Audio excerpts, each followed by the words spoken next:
We are here with Ambassador Yovanovitch at the European Union Center, about to have a hopefully fascinating conversation about some of your experiences and insights. So to kick us off with the first question, how has your experience as the daughter of refugees influenced your professional life? I think it's probably influenced it pretty profoundly because my parents, grew up during World War II in Europe. That was obviously formative for them, and what forms our parents also ends up forming us, right? So I grew up in a household. My parents met each other in Canada, and then the first job my father got was after he put himself through university, was a job in the United States. So they moved to the U.S. And they didn't have much of anything, but what they did have was their faith and their family, and that really sustained them, I think, through a lot of hardships. And so what I was going to say is, during wartime, you never throw anything away, right? You keep the little plastic bags, you keep the pieces of paper, you keep the rubber bands. So that was true in my household growing up, and it is still true in my own household as an adult, many years after World War II, because you never know when you might need that. And so I think that mentality and maybe emotional space influenced me a lot, because my parents were so grateful to have found refuge in the United States, to live in a country where there's freedom, where they could worship as they pleased, where they could say what they wanted to say, where they could create a life for their children. And so they brought us up to really appreciate those things, and to believe that we needed to give back, because we had been so fortunate to find sanctuary in the United States to lead good lives, and we may not have had a lot materially, but we had a lot in other ways. And so as I grew up, and I did a lot of detours along the way, as one does, so what were my passions? What did I really want to do? And I loved history and politics and policy. And I finally came back to the idea of the Foreign Service. I had met some students in high school whose father was a diplomat, actually, in our embassy in Moscow.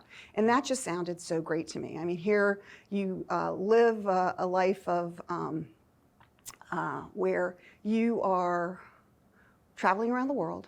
You are living in countries, not just sort of there for a week and seeing the sights, but actually living in a country, getting to know the culture, getting to know the language, getting to know the people. You are working on policy issues. You are reporting back to Washington on the sorts of things that are happening in the country, but also providing advice as to what our policy should be.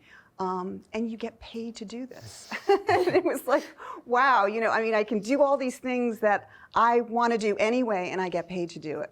So I sort of started the process of becoming a Foreign Service officer, and that was really, I think, an important step for me. And it's been, it was a great career for me, 34 years in the Foreign Service, and I highly recommend it to both of you and anybody else who may be listening, that this is a way to really make an impact on the world, and hopefully find a lot of satisfaction in your career. The other thing I would say about being the child of refugees is, I think that it's important, perhaps in every kind of career, but certainly in diplomacy, to have empathy. To try to put yourself, we are always representing the U.S. We are about U.S. interests first and last. But I think in order to protect and defend the interests of the United States, one has to really try to understand where other people, other countries are coming from. Doesn't mean you have to agree with them, but to really understand that and to try to find that empathetic place of where they are and how to speak to people. Not just the language, qua language, but the emotional aspect of that. And really try to understand. My father used to say, you need to walk a mile in the other person's shoes to really understand what it feels like to be that person. And I think that's the important thing that diplomats can bring to the table, because we are mostly posted overseas, and we can bring that back to Washington. That it may look like this from the United States, from Washington, but you need to be aware of these 5 other things. And maybe someplace in there is the beginning of compromise and negotiation. Wonderful, thank you. Now, what is corruption? How do we measure it? So, I have lived and worked in many countries where corruption is just about a pandemic. In some places it is the system, because the government doesn't work. And so I think that there are, but I'm not an academic expert on corruption, if you will. And so, I know there are all sorts of measurements and indices and everything else. I'm probably not the right person to answer that question. But I think in terms of corruption, it's like, the Supreme Court said on pornography, you know it when you see it. And sometimes you can even feel it. And with corruption, I think there are 2 basic kinds of corruption. One is, the kind of corruption that makes headlines, including in the United States, I would say. The kind of grand corruption where, whether it's a government worker or somebody in the private sector, is caught giving or taking a bribe. And usually, if it makes the papers, those are large sums. And so that's one aspect of corruption. And sometimes there's a whole system in grand corruption, and sometimes it's just individuals who are sort of seeing an opportunity and taking that opportunity, in quotes.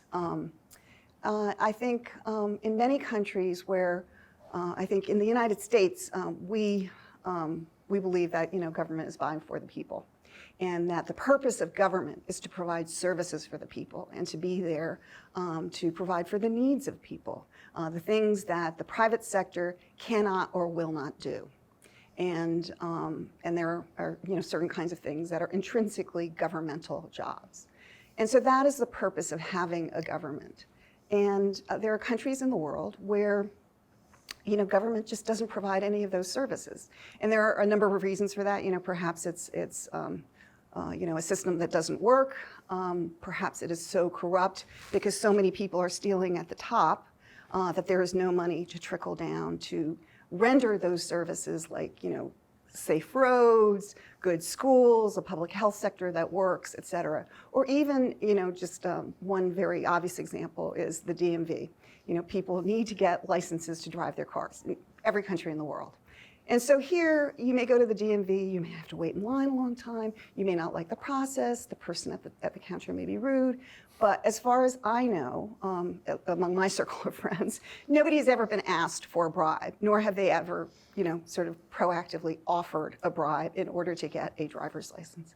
But in many countries in the world, that's what you have to do, because that person at the DMV line is not getting a living wage. And so they can't put food on the table unless they're asking you for a little consideration.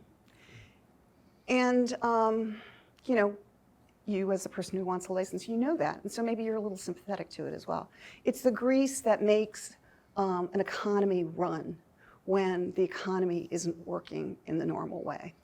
And often grand corruption and this kind of petty corruption are related, because there's a system called the stream in some countries where the guy at the DMV, not to malign the DMV, the person taking the bribe, and it could be, it could be a doctor, it could be a teacher, it could be, a policeman who stopped you for no good reason except he needs money. Those people are not making a living wage, but neither is the boss above them.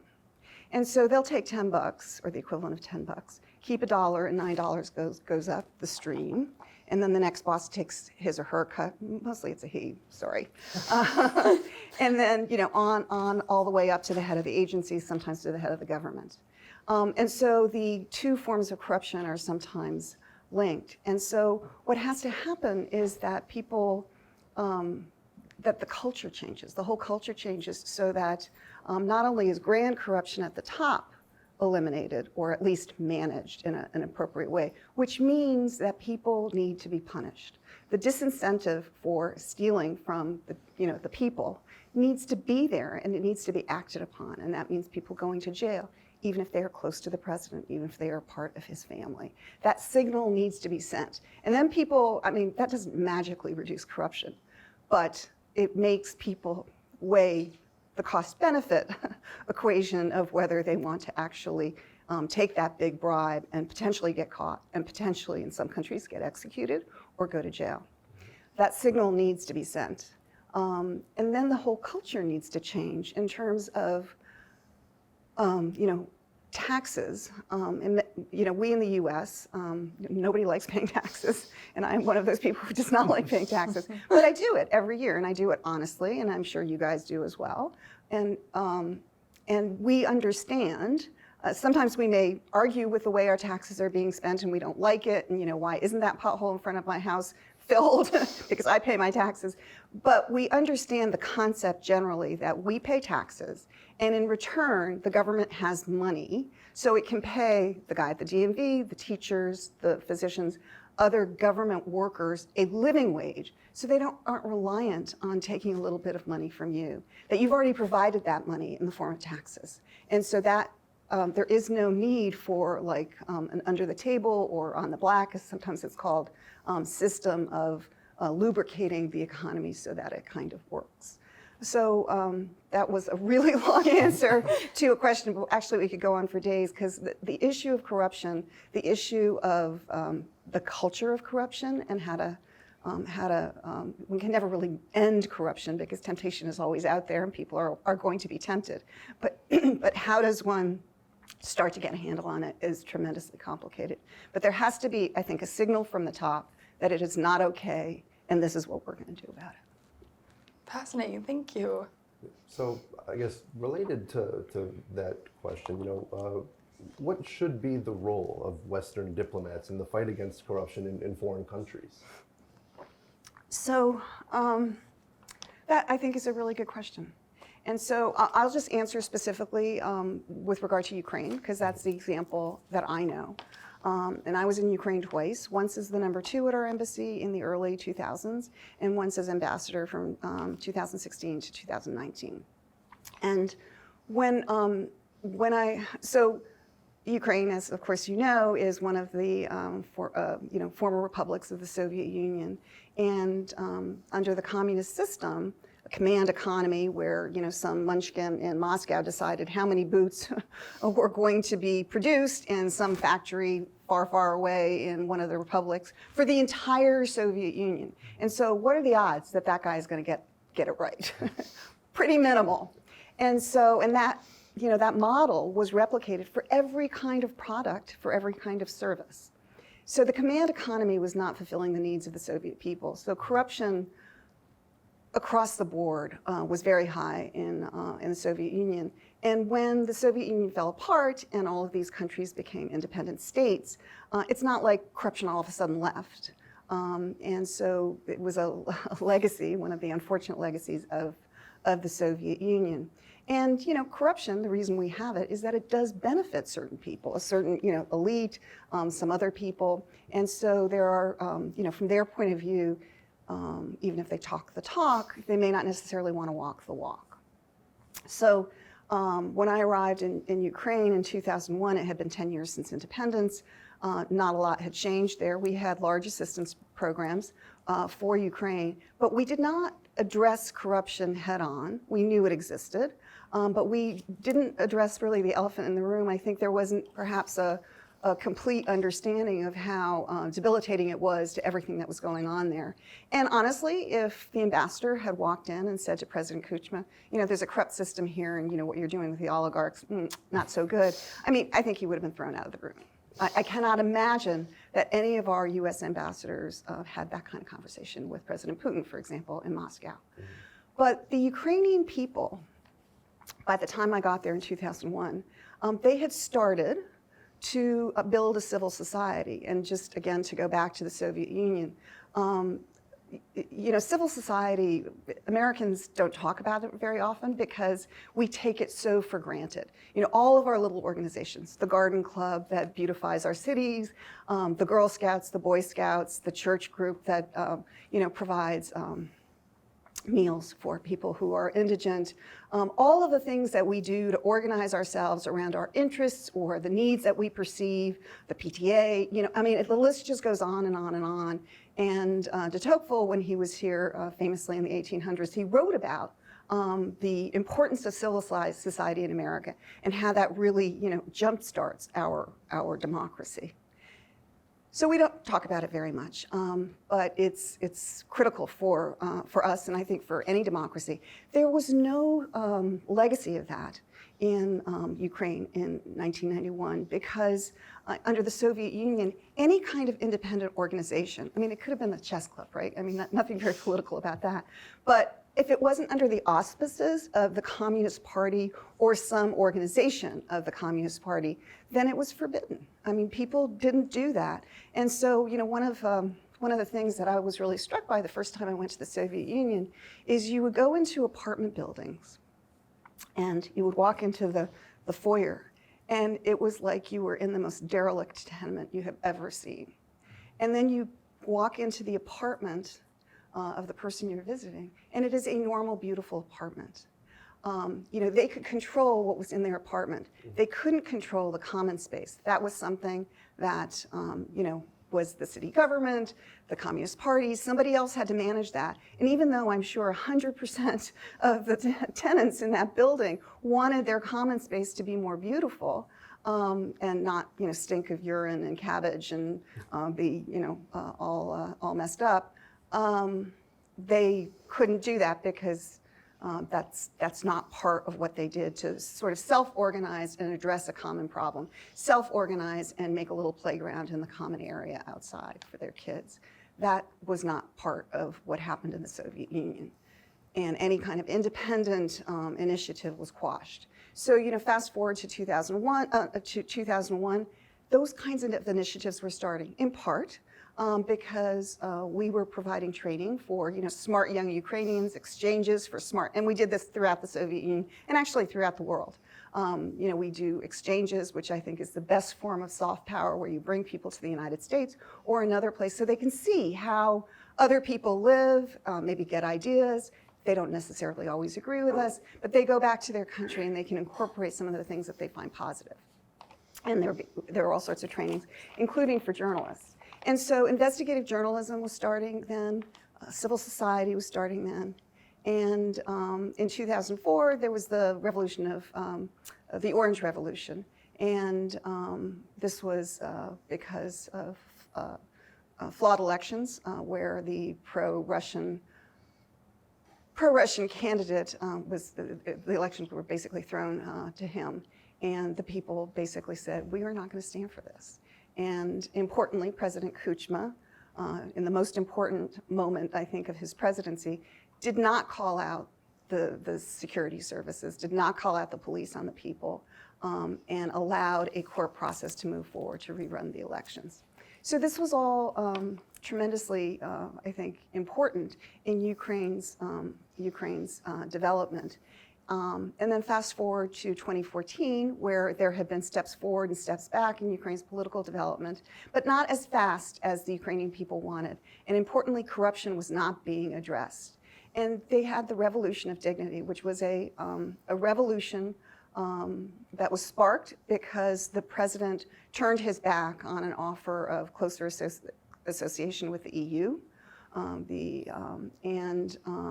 and all these young people who had been hoping to study in Europe, to have visa-free travel back and forth to Europe, to have job opportunities in Europe, they started that revolution because they protested. And the president called out the security services, and everything just burgeoned. And eventually Yanukovych was thrown out of the country, as you know. But the Revolution of Dignity, which is what it became called, was about dignity means rule of law, that I want to be treated the same way you're being treated, that you shouldn't have special privileges because you're the president's daughter, and you shouldn't have special privileges because you're a policeman or something. We all need to be treated equally according to the rule of law. Tremendously important. And part of that was, I don't want to have to bribe the guy at the DMV because that's not dignified. I mean, he should be just doing his job and I should just get what I'm paying for. And that call to end corruption came from the Ukrainian people. And so when Yanukovych was thrown out of the country, when there was a new president in office and a new government in office, the international donors, including the US, including the EU, worked with the Ukrainian people, reformers in civil society, reformers in Poroshenko's government, and came up with programs for how to address corruption. And I think this is the key thing, that corruption, I mean, this is a multi-generational issue. There are cultural issues, as we've discussed before, that are also a part of it, in addition to just establishing laws and regulations, and over time they are finally implemented and accepted.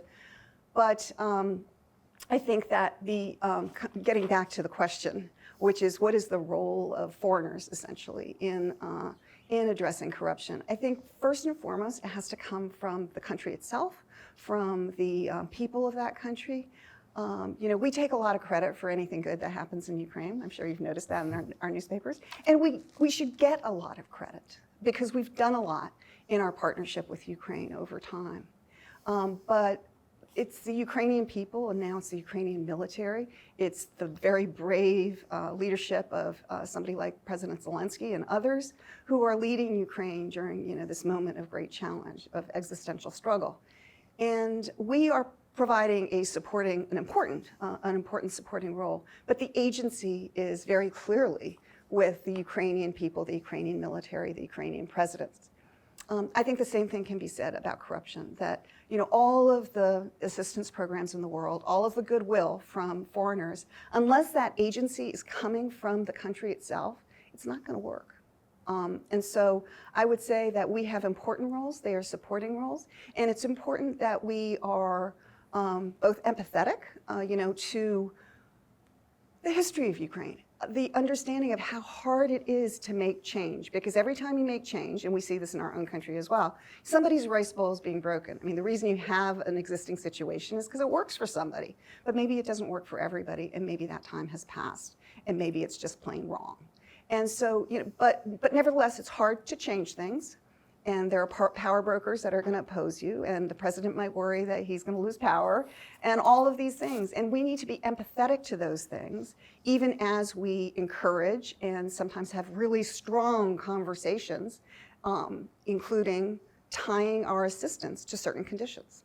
But I would say that conditionality was one of the important things in the period, 2014 going forward, where we would say, you need to do these things in order for the next tranche of assistance to be moved forward.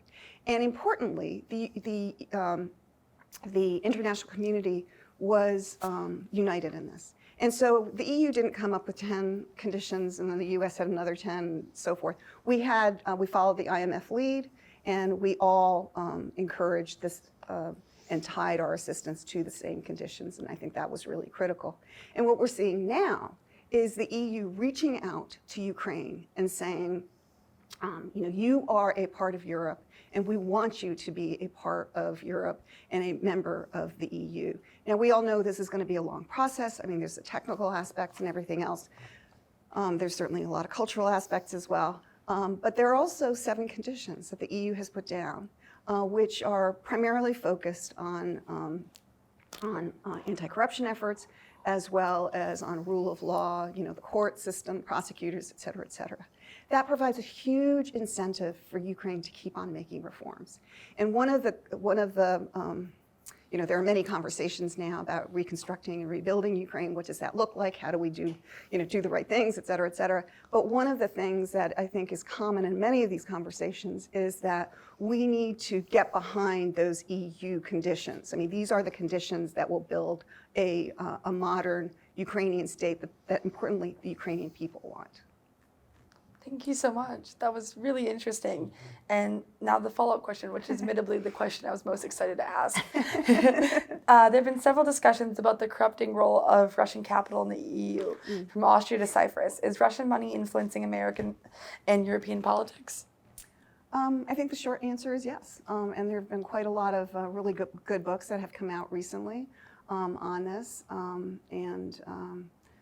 It's really unfortunate. But the poster child, I think, for Russian money influencing European politics is, of course, Nord Stream 2, where the U.S., Ukraine, others, UK actually, other countries warned, primarily Germany, but also other EU member countries, that this was a political project of the Russian state, that it had nothing to do with, obviously it was a commercial transaction as well, gas flowing to Europe, but that it gave Putin a lot of leverage in turning the gas taps on and off. And we had seen him do this before, including to the EU and Europe, not just Ukraine. And so it wasn't a big stretch to think that he might do it again. Yeah. And of course, we have seen that this very year. Yeah. And so I think, but what you saw was that German politicians, including a former chancellor, got on the, was named to the Nord Stream board of directors, and he used that influence to influence I think, the decisions made in Germany on this issue. And Germany's decisions were the critical ones to moving forward on Nord Stream 2. So, I think that's the prime example. But there are also examples, in the UK and the US. When you think about the fact that, the nicknames for London are, Londongrad, Moscow on the Thames, that sort of thing. That gives you a sense. I think the UK is trying to get more of a handle on that. I think we in the US are also trying to get a handle on that. Last year, the Biden administration put out, kind of a white paper on corruption and some of these practices were also discussed in that. And so the important thing is to try to keep on moving forward. We are making progress. We need to keep on making progress and ensure that there is transparency so that our politics is our politics. It's not some other country's politics. Thank you. That makes perfect sense. Yeah. Fascinating. So then what do you see as the biggest challenges and opportunities for the Ukraine in its relations with Europe and the US? Well, I'm going to, sort of take that in a very small but important and immediate way, which is right now, Ukraine in an existential struggle, right? Where Russia, Putin, others have made it clear that they do not believe that Ukraine is an independent state. It was, some freak of history that somehow these borders were established, and by the way, Russia repeatedly recognized them, and so that was clearly a mistake. Oops. And they don't believe that there are distinct Ukrainian people, a distinct Ukrainian language and culture, and so on. And they have, Putin and others have put these writings out for years, right? Most famously, last summer with that 5,000 word treatise. But I think, we weren't borrowing trouble, and we were hoping it was all, just somebody blowing off steam and various other things. But it was, for those who were watching it, it was deeply troubling that the president of Russia was espousing these kinds of notions. And then, of course, there was the encirclement of Ukraine over, the spring and the fall, and then Russia's attack on Ukraine, which was completely unprovoked. And I think, in the beginning of the war, the Ukrainians were negotiating with Russia in good faith. They were hoping that they could come to some sort of an agreement, and some sort of an understanding. And then Bucha was liberated at the end of March. And they saw what the Russian occupation was. They saw the dead civilians, people raped, people tortured, people mutilated, people, and this for some reason is what is most disturbing to me, is people being forcibly deported to Russia, including children without their families. Children who are going to grow up in Russia not knowing Ukrainian, not knowing that they are Ukrainian, not knowing that they have a family in Ukraine that loves them. And I just, I get emotional about this. These are such terrible, terrible acts. And when the Ukrainian people saw that, they understood that what Russia was trying to do was a genocide. They were trying to wipe the Ukrainian people off the face of the map. And so they had two choices. They could fight on and prevail, as the famous Ukrainian poet said, or if they capitulated, they would either die or be Russified and wiped off the face of the earth. And there was no choice. If you're faced with an existential struggle, there is no choice. And so the Ukrainians are fighting on, and they are in fact winning. So the incentives for Ukraine right now, when they know that if they start peace talks right now, that Russia is not sincere and will use the time to rebuild, regroup, rearm, and come back again, as they did after the 2014-2015 Minsk group negotiations, where there was a ceasefire. There were conditions. Russia never observed any of them and came back in 2022.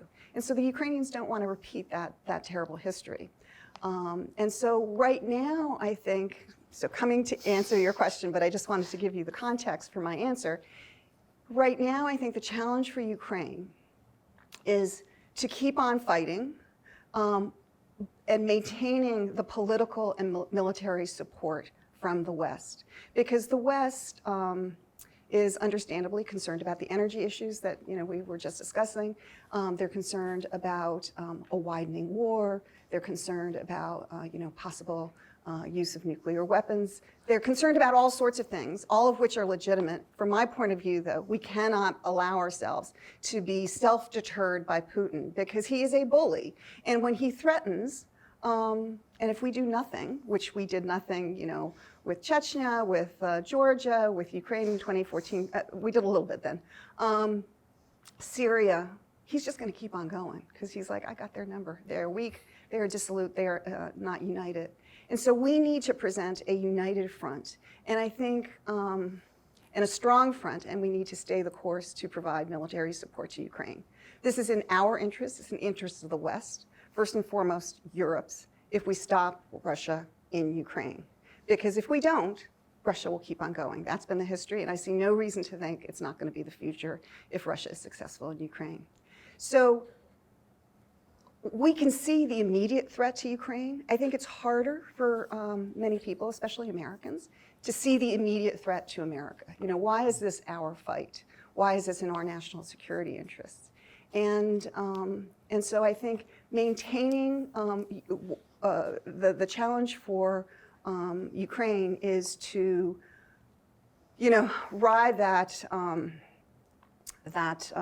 lane between continuing to be as aggressive as possible against Russia while maintaining political and military support from the West. And that is challenging. Thank you. Thank you. A similar sort of, you already, in my opinion, seemingly partially answered the next question. How do you see the future of Russia-Ukraine relations in the immediate and long term? Well, in the immediate term, we'll see what the winter brings. Russia, can see that it can't win militarily. And so it is taking the war to a new and desperate kind of measure against the Ukrainian people by attacking the infrastructure, civilian infrastructure. And so they're forcing Ukrainians into a very cold, very dark, very miserable winter.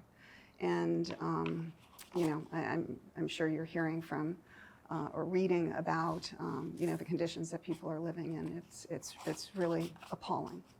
And so I think in the short term, the war will continue. I think what Russia wants to do is gain time with peace negotiations. Ukraine does not want to allow them that time and will keep on pressing the case. But Russia is dug in the east, and it's always harder to advance than to defend.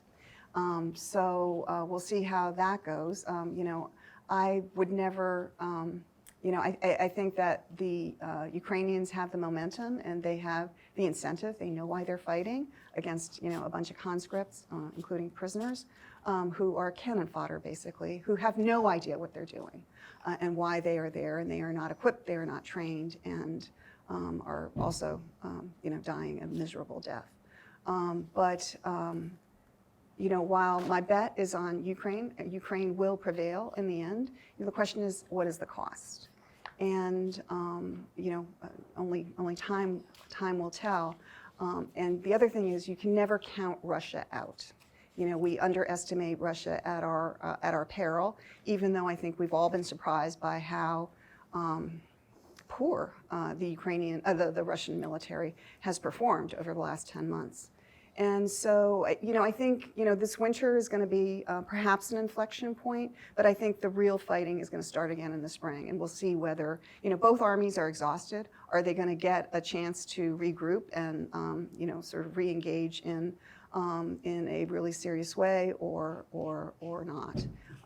But I think the foreseeable future is continued fighting and probably not negotiations, although one is seeing, efforts by Macron, and I guess Scholz also had a conversation with Putin recently. We're seeing those efforts because it's uncomfortable to watch this war, and the downsides of the war are large.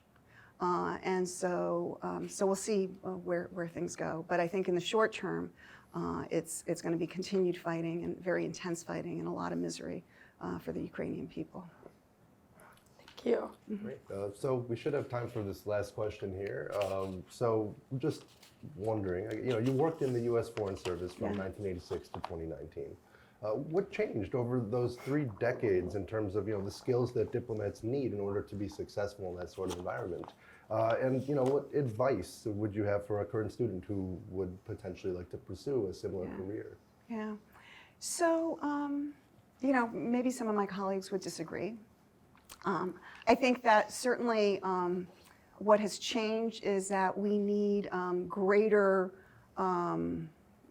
specialization in certain areas. Like when I joined the Foreign Service in prehistory of 1986, the environment was not a thing. I mean, we didn't do that. Now obviously environmental policies, what we're doing with COP and all of that is hugely important. And you need not only generalists who can, discuss these issues and negotiate in certain countries, but you need specialists, you need scientists. And so I think the degree of specialization is very important. And that's not something for a Foreign Service officer, but it is in the civil service in the State Department. We need more specialization in certain areas. And we also need greater technological skills. I mean, I am not a first adopter. I'm not even like a 10th adopter. And so it's, that was really challenging for me. Fortunately, I had a lot of help on many of these things towards the end of my career. But I think, the facility to be able to use technology in an adept and rapid way is really, really important. I mean, that was not a thing back in the day. But I think mostly the skills we need are the same ones, because diplomacy, like so many different, so many other kinds of professions, is about human relations. And it takes place overseas, and it takes place in different kinds of settings and so forth, but it goes back to trying to establish rapport, trying to establish trust, not in the sense that I know you're always going to have my back, but in the sense that when I say something and I'm speaking for the U.S. government, whether it is a promise or a threat, I'm speaking the truth, and that's going to happen. That kind of, that your word is, really good in terms of other countries making their decisions on what they're going to do. But also trying, like I said before, trying to find the empathy of why is this country doing this really strange thing from our point of view? Why aren't they joining us? What do they need to come and join us in this international challenge? And so I think, the interpersonal relations and developing those skills and the ability to connect with people is really critical. And you're developing with people cross-culturally. And we think of that as in other countries, cultures of other countries. But I will also tell you that in our little Washington community, which is replicated in embassies, there's the culture of the Department of Defense, which is very different from the culture of the Department of State. And there are other agencies as well. So making sure everybody is on that same team in the same way, maybe they express it a little different, but we're all working towards a common towards a common purpose. So I think that's really important, you know, and obviously there are subsets of communications, which also, you know, I mean, you'll be surprised since I've been doing all this talking. It's not only about talking, it's about listening, you know, really listening to what you're saying, and maybe not only what you're saying, but how you're saying it, your body language. And body language in different cultures means different things. So, you know, being attuned to all of those things. And again, that is the added value of having an embassy overseas where you're actually interacting with the people of that country. You're not just reading, you know, something, a headline in your Washington office and, you know, deciding what you're going to do next. So I think that's really important. I think the other thing that is really important is having good judgment. Yeah. Because, you know, we don't have like a manual for how to you know, how to fix international relations. It doesn't work that way. It's not like fixing the dishwasher. And so you need to, along the way, have the good judgment to know that I have this great rapport with you, but you are lying through your teeth, and I can tell because, you know, I got that spider sense. Or, you know, that you're really, really sincere in what you're saying, and we can rely on you when you are providing information to us or whatever it might be.